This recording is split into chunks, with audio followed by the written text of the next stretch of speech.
I love the comments that you guys are providing to my videos.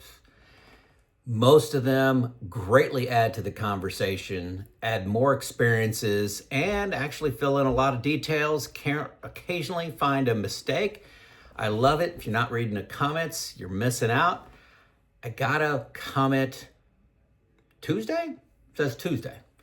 That I'd like for you guys to tell me or walk along with me on this journey of finding the errors in this person's logic as it applies to a retiree, a person planning on retiring, putting together a retirement plan. After all, this is a retirement channel. So I'm going to read the comments, a little lengthy, but think about the concerns you have with this verbiage. I don't agree that panic selling is offset by the bucket strategy. Not panic selling is not selling when the market is down. Maximizing wealth is investing like you'll live for a long time, like Jim Cramer from Mad Money says. The bucket strategy costs you a lot of money over the last 2 years, 23 and 24, by not being invested. Stock market averages 14% higher, I guess, than a fixed account. Avoiding an expensive overseas trip in a year when the market is down is what saves you money, and discipline of not panicking selling while the market is down. It takes knowledge and discipline. If you wait till the market goes up, then pull money out of fixed income and put it in the stock market, you've missed the profit ride. You're doing the exact opposite of what you should have done, and you're buying high and selling low, reactionary.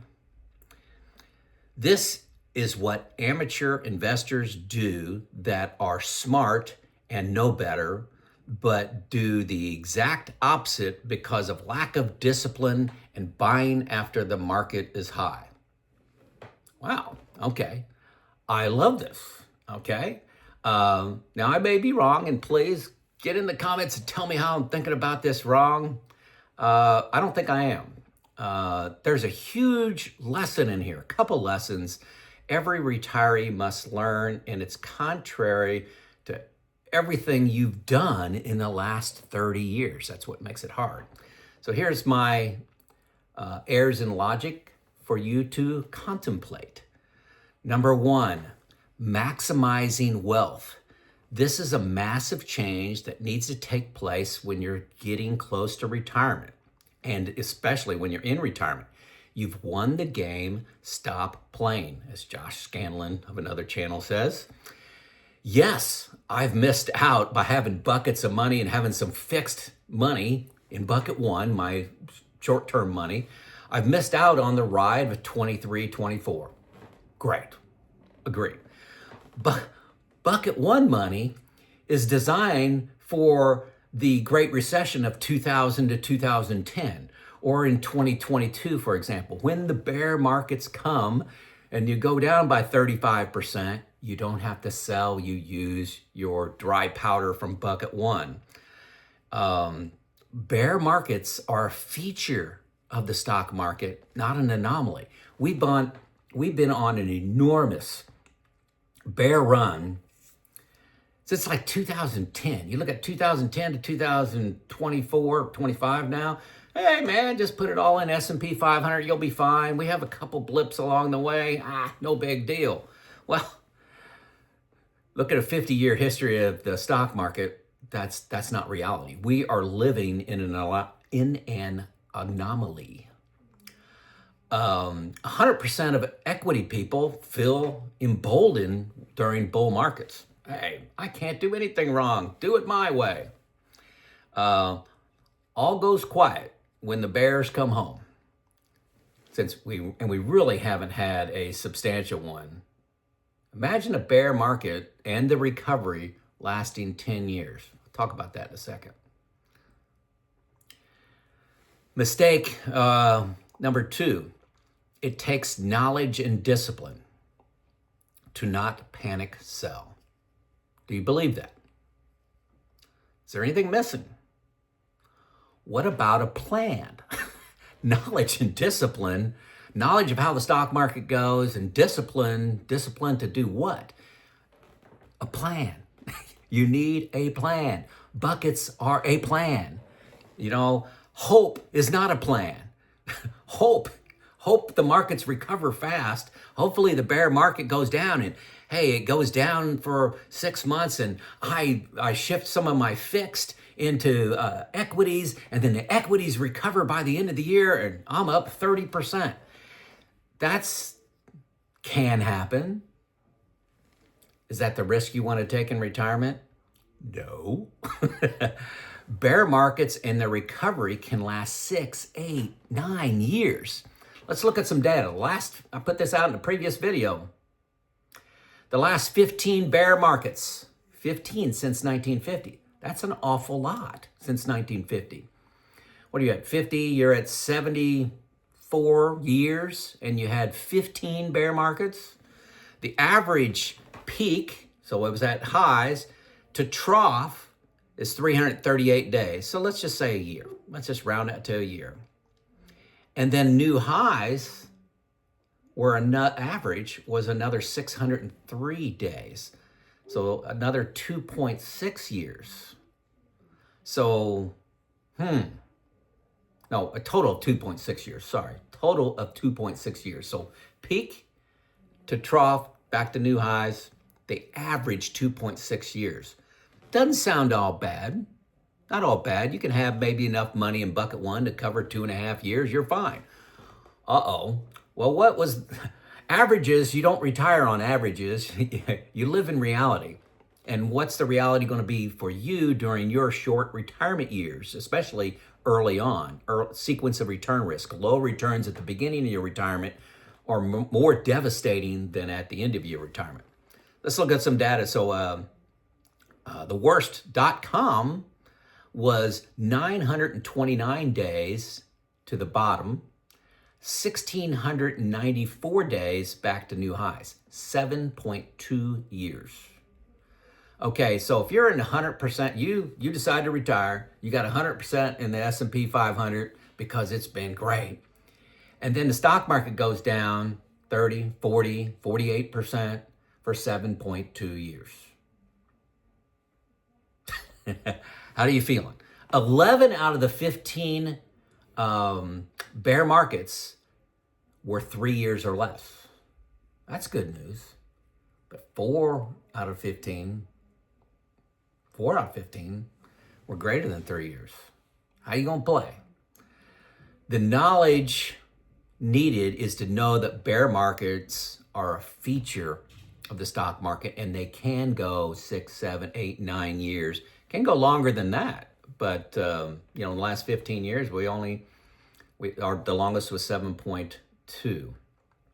The discipline needed is not to maximize returns. Your goal in retirement is to play a little defense and don't maximize returns. Your goal is not to run out of money. Don't get greedy. Okay, now when you're 30 years old, great, 100% stock market. That's where I was when I was 40, 100% stock market. That's good. When you get into retirement, dial that back a little bit, play a little defense. You already won the game. Stop risking everything. Okay, third error in logic I see. I'm buying high and selling low. That's what he was telling me. I'm buying high and selling low. And for the life of me, I can't figure out where. I'm always invested with my bucket too. I got 83% equities as of today, 17% in fixed. My equities, I leave them alone, and I only sell bucket two or my equities to refill bucket one when the market is back at new highs. So I'm only selling high. I don't understand. I don't understand how buckets is buying high and selling low. I don't understand it at all. Perhaps somebody can enlighten me. I strongly suspect this comment is coming from somebody that's already working. somebody that's already working, say they're 45 years old and said, hey, all in the stock market all the time. Well, you got that paycheck coming in. That's where I was. That's where a lot of people are. I think I'm perfectly comfortable being there at 100%. But once you retire, you won the game, stop playing, play a little defense. Sequence of returns is a real issue. Bear markets are a feature of the stock market, not an anomaly. Hope is not a plan, okay? So bottom line, you need a plan for retirement, okay? You need a plan. You need to create that. You create it yourself, but have somebody look at it, okay? And I give you options in the links below. You can have somebody look at that for $300. I found 2 organizations that will do that for you. They're in the link below. If you want somebody to create a plan for you, you guys can, Neil Fort Windows, who I've had create my plan for me when I retired before I found New Retirement. Definitely would not use a spreadsheet to create my retirement plan. I'd start off with New Retirement, which I use today. Retirement calls for defense. Bear markets are a feature, not an anomaly. You need to decide your own risk profile. I'll link the video that I just made on that. And maximizing returns by going 100% equities and 0% fixed could work out great for you. The odds are not with you, but it could work out great for you. Do you want to take that kind of risk? That's your call, your call. Be careful of sweeping advice that you hear on TV, in magazines, on YouTube, where people don't know your state. So somebody may say 100% equities that's 30 years old and working, that may be perfect for them. But 100% equities, when you're retired, you don't need maximum returns to be successful, and you're taking that kind of risk as you age and cannot go back to work, that may not, I can't imagine that making sense, okay? So broad device on something like YouTube is dangerous. You got to look for your plan, your risk profile, your age, your assets, your expenses, okay? It's personal finance. They call it that for a reason. And accumulation is completely different than decumulation of funds. Just because you were great at accumulation, those skills don't transfer to decumulation. A lot of people don't get that until they retire. So, hey, let me know what you think of this critique of the comment. I'm thankful for this person that put in the comment. I'm not going to mention her name or anything, but there are a lot of errors that I see in this logic for a person that's been retired 6 years. And that's my message is I'm telling my story, how I am interpreting the data, interpreting the best practices, the market, whatever, making decisions, sharing them with you, not to be prescriptive, okay? But just to share one case study for you to give you more confidence in your retirement plan. It's Joe out.